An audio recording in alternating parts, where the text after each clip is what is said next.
नमस्कार, मैं डॉक्टर नीता चौहान, सहायक आचार्य राजनीति विज्ञान, राजकीय महाविद्यालय के आज बीए सेकेंड ईयर के स्टूडेंट हमारे ई कंटेंट में अपनी पुस्तक विश्व के संविधानों का तुलनात्मक अध्ययन, इसका चैप्टर सेकंड तुलनात्मक राजनीति का विकास पढ़ेंगे। इससे पूर्व हमने अपने पूर्व के वीडियोस में फर्स्ट चैप्टर को पढ़ा, जिसमें कि हमने तुलनात्मक राजनीति का अर्थ, तुलनात्मक राजनीति की परिभाषा, तुलनात्मक राजनीति की प्रकृति, उसका विषय क्षेत्र और उसकी उपयोगिता, इसमें विशद अध्ययन किया था।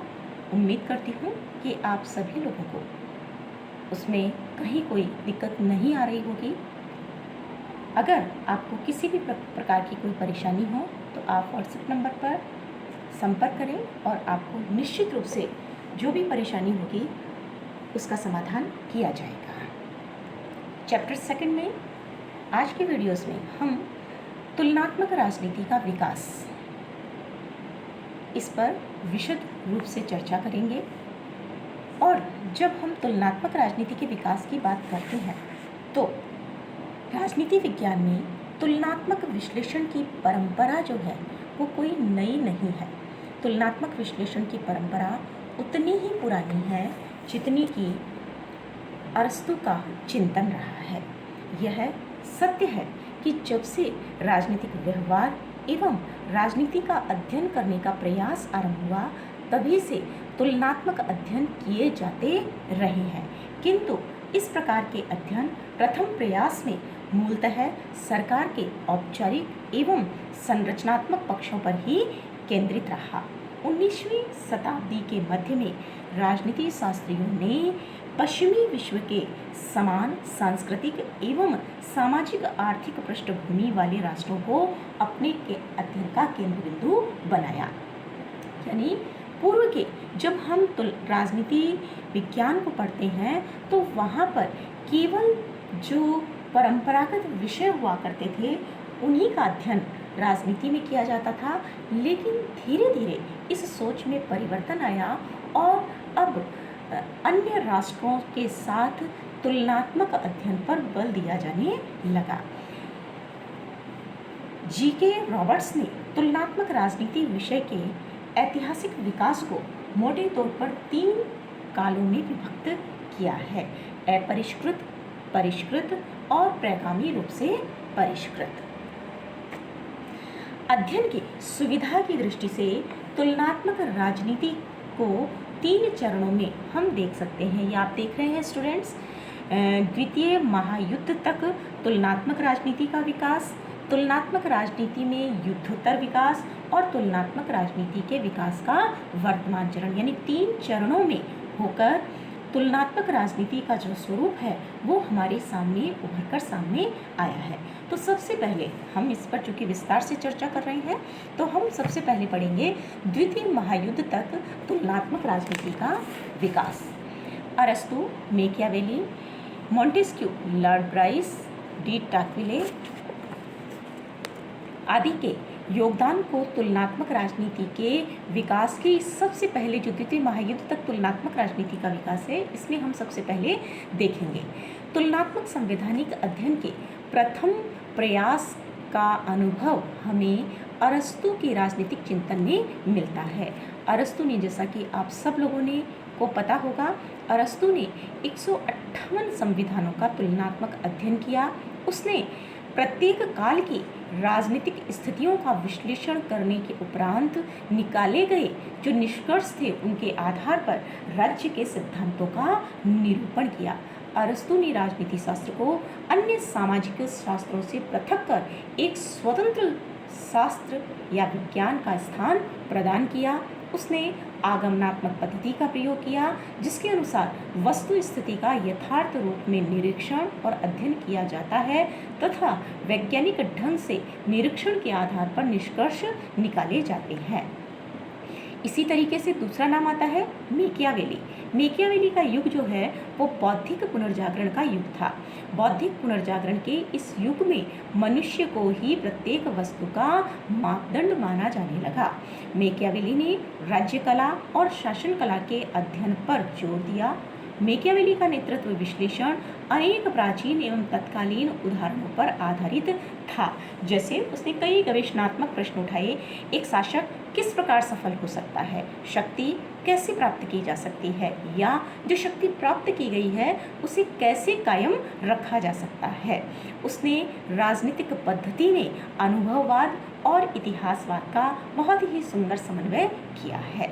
इसी क्रम में द्वितीय महायुद्ध तक जो तुलनात्मक राजनीति का विकास हम देख रहे हैं, इसमें हमने देखा अरस्तु को, मेकियावेली को। इसी क्रम में हम पढ़ेंगे मॉन्टेस्क्यू। आपको मॉन्टेस्क्यू की रचना मालूम होगी, the spirit of the laws, ये विशेष महत्व की है।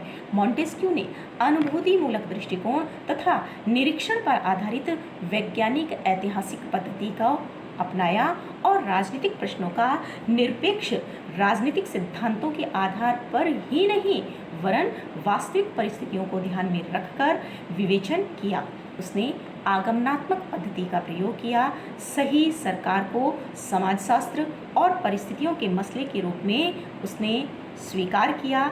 उसकी रुचि बहुत सारे मामलों में थी, जैसे कि राजनीतिक व्यवस्थाओं का अपने बाह्य पर्यावरण के साथ संबंध कैसा हो, आर्थिक घटकों और व्यवहारों आदि की राजनीति में किस प्रकार की भूमिका हो, राजनीतिक व्यवस्थाओं के वर्गीकरण की समस्याएं क्या हैं इत्यादि पर भी मॉन्टेस्क्यू ने बल दिया। इसी क्रम में लॉर्ड ब्राइस ने तुलनात्मक विधि को अपनाया और यह कहते हुए उसे वैज्ञानिक कहा कि जो इसे वैज्ञानिक बनाने के योग्य बनाता है वह यह है कि समान कार्य कारण संबंध स्थापित करके सामान्य निष्कर्ष निकाले जाते हैं। तो इस प्रकार प्रारंभ में अरस्तु, मेकियावेली, मॉन्टेस्क्यू और लॉर्ड ब्राइस ने तुलनात्मक राजनीति की एक आधारशिला जो है वो रखने का कार्य किया। इसी क्रम में आप देख रहे हैं दूसरा हमारा जो चरण है वो है तुलनात्मक राजनीति में युद्धोत्तर विकास, यानी सेकेंड वर्ल्ड वॉर के बाद में किस तरीके से तुलनात्मक राजनीति में परिवर्तन हुआ। द्वितीय विश्व युद्ध के बाद दो धाराएं प्रवाहित हुई जिन्होंने तुलनात्मक राजनीति के क्षेत्र को विस्तृत और व्यापक बनाया। इनमें पहली धारा कौन सी थी? तुलना की कला एवं पद्धतियों के विषय में आत्मचेतना की वृत्ति, जो इस क्षेत्र के विद्वानों के आत्म परीक्षण के परिणाम स्वरूप सामने आई। इस धारा का समर्थन हेक्सर, मैक्रेडिस, बियर और उल्म आदि ने किया। इन लेखकों ने पर्याप्त आत्म जागरूकता की मात्रा से तुलनात्मक विधि का उपयोग किया। उनका उद्देश्य यह रहा कि विभिन्न राजनीतिक संस्थाओं का उपयोगी अध्ययन प्रस्तुत किया जाना चाहिए। इसी तरह ये सभी जो लेखक रहे उन्होंने तुलना के महत्व की विभिन्न समस्याएं जैसे एरिया स्टडीज, संविन्यासी उपागम, संस्थागत और प्रकार्यात्मक तुलनाएं, समस्या मूलक रुझान एवं प्रत्ययीकरण तथा तुलना हेतु उपागम सिद्धांतों का निर्माण इत्यादि जो पद्धतीय समस्याएं थी वो भली भांति परिचित और निकटता से संबद्ध थे।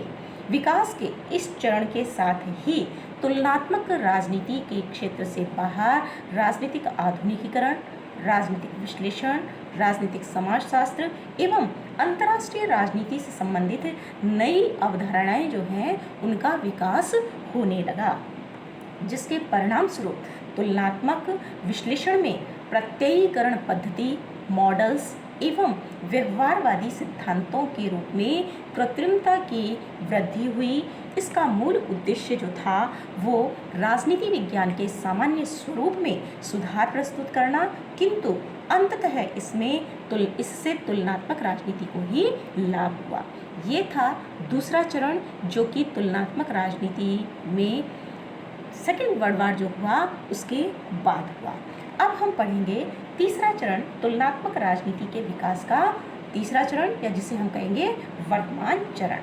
आधुनिक युग में तुलनात्मक राजनीति को समृद्ध करने वाले विद्वानों में अगर आपने फर्स्ट ईयर में ध्यान से राजनीति विज्ञान के मूल आधार को पढ़ा है तो आपने नाम सुने होंगे David Easton, Almond, Coleman, Karl Deutsch, G.D. Powell, Harold Lasswell, Robert Dahl, David Apter, Lucian Pye, Myron Weiner, इनके नाम निश्चित रूप से आपने सुने होंगे। डेविड स्टर्न, आमंड तथा डायश ने तुलनात्मक विश्लेषण को एक वृहत इकाई के रूप में व्यवस्था सिद्धांत की दृष्टि से प्रतिपादित किया। इस व्यवस्था सिद्धांत द्वारा आज न केवल सामाजिक व्यवस्थाओं की तुलना हो सकी है, वरन राजनीतिक व्यवस्था के कार्यों को संपूर्णता देने वाले तथा परस्पर संबद्ध सभी तत्वों के विभेदीकृत समुच्चय के रूप में परिभाषित नई राजनीतिक इकाइयों का समावेश भी संभव हो सका है। डेविड स्टर्न ने अपने निवेश, निर्गत, मांगे, समर्थन, पर्यावरण, फीडबैक, मूल्य आदि शब्दों का प्रयोग किया। आमंड ने निवेश और निर्गत कार्यों के समूह दिए।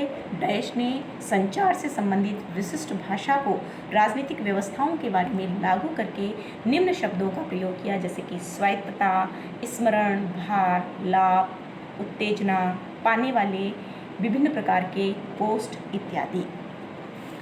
संक्षेप में हम कह सकते हैं कि तुलनात्मक राजनीति के क्षेत्र में आज उन लेखकों का योगदान महत्वपूर्ण माना जाता है जिन्होंने अपने अध्ययन के क्षेत्रों में विकासशील देशों को शामिल करके अपने विषय के विस्तार को व्यापक बनाया है। यानी अरस्तु से आरंभ हुआ तुलनात्मक राजनीति का विकास अब जो वर्तमान समय तक आते आते विभिन्न चरणों से होते हुए नई अवधारणाओं को लेते हुए एक नए स्वरूप में उभर कर हमारे सामने आया है। अब हम पढ़ेंगे जो तुलनात्मक राजनीति का विकास हुआ है, इस पर पड़ने वाले प्रभाव, इसको प्रभावित करने वाले कारक कौन कौन से हैं। उन कारकों में सबसे पहला बिंदु आप देख रहे हैं, गैर पश्चिमी तथ्यों की उपलब्धि।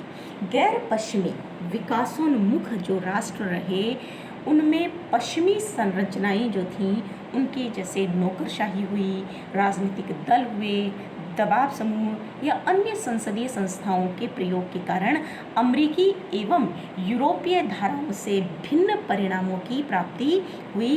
अतः यह आवश्यक हो गया कि एशिया, अफ्रीका और लैटिन अमेरिकी देशों की राजनीतिक व्यवस्थाओं का अध्ययन शोध की नवीन तकनीकों के परिप्रेक्ष्य में किया जाना चाहिए। यानी जो विकासशील राष्ट्र हैं या अविकसित राष्ट्र हैं, उनकी राजनीतिक व्यवस्थाओं की तुलना विकसित राष्ट्रों के साथ की जानी चाहिए। दूसरा प्रभाव का बिंदु हम देख रहे हैं, व्यवहारवादी आंदोलन। व्यवहारवादी आंदोलन से पूर्व राजनीतिक जो संस्थाएं थी वो उनके अध्ययन का केंद्र बिंदु क्या था? केवल औपचारिक संस्थाओं का अध्ययन करना, जैसे राज्य का, सरकार का या राज्य सरकार दोनों का अध्ययन। इस प्रकार से केवल औपचारिक जो संरचना का रूप था, केवल उनके अध्ययन पर जोर दिया गया था। लेकिन व्यवहारवादी क्रांति हुई और 1945 के बाद उसके बाद एक नया स्वरूप राजनीति विज्ञान को उभर के आया। नई अध्ययन पद्धतियों को शामिल किया गया, नई राजनीतिक प्रक्रियाओं का समावेश किया गया और अनौपचारिक जो तत्व थे, जैसे कि दबाव समूह, राजनीतिक दल, लोकमत, मतदान व्यवहार, हित समूह, इनके अध्ययन पर भी जोर दिया जाने लगा। और तुलनात्मक राजनीतिक विश्लेषण के क्षेत्र में अगर हम कहें तो एक नई क्रांति का आरंभ हुआ। तीसरा प्रभाव हम देख रहे हैं, समाजशास्त्रीय प्रभाव। टैलकॉट, पार्सन्स, शिल्स आदि समाजशास्त्रियों ने राजनीति शास्त्रियों के दृष्टिकोणों को प्रभावित किया। पहले क्या था, केवल राजनीति विज्ञान पर जो राजनीतिक विचारक हुआ करते थे केवल उनका ही प्रभाव रहा करता था और इस कारण राजनीति विज्ञान केवल राजनीतिक तत्वों के अध्ययन पर जोर देता था। लेकिन धीरे धीरे जो समाजशास्त्री थे उनके विचार जो थे वो राजनीति शास्त्रियों पर पड़ने लगे। स्टर्न, डयच, आमंड आदि इस बात को स्वीकार करने लगे कि राजनीतिक संस्थाओं के यथार्थपरक अध्ययन के लिए सामाजिक पृष्ठभूमि और पर्यावरण का अध्ययन भी आवश्यक है। यानी अब अगर हमें राजनीति विज्ञान को अच्छी प्रकार से समझना है, राजनीतिक व्यवस्थाओं को समझना है, राजनीतिक संरचनाओं को समझना है, तो हमें सामाजिक पृष्ठभूमि को भी समझना होगा। इसी के अंतर्गत चौथा प्रभाव है बौद्धिक व्यवस्था के लिए खोज। अब समाजशास्त्रीय, मनोवैज्ञानिक और मानव शास्त्रीय धारणाओं व अध्ययन योजनाओं पर निर्भर सैद्धांतिक प्रयोग एक सामान्य सी बात हो गई। इसी कारण राजनीतिक संस्कृति, राजनीतिक भूमिका, राजनीतिक समाजीकरण आदि नई जो अवधारणाएं हैं उनका प्रचलन शुरू हुआ, उनके अध्ययन पर जोर दिया जाने लगा। तो स्टूडेंट्स, कुल मिला के आज के वीडियोज़ में हमने तुलनात्मक राजनीति के विकास का जो क्रम देखा, निश्चित रूप से आपको विकास क्रम जो अरस्तु से शुरू हुआ और वर्तमान चरण तक जो चल रहा है, जिसमें बहुत कुछ नई चीज़ों का समावेश हुआ है। अब राजनीति विज्ञान में नई अवधारणाओं का प्रवेश हो गया है। राजनीतिक आधुनिकीकरण, राजनीतिक सामाजिकरण, राजनीतिक व्यवस्था, इन सबको स्वीकार किया जाने लगा है। तो इस प्रकार से तुलनात्मक राजनीति क्रमशः नए स्वरूप में उभरकर हमारे सामने आने लगी है। आगामी जो वीडियोस है उसमें हम तुलनात्मक राजनीति का भविष्य, उसके समक्ष आने वाली कुछ समस्याएं, उनका अध्ययन करेंगे।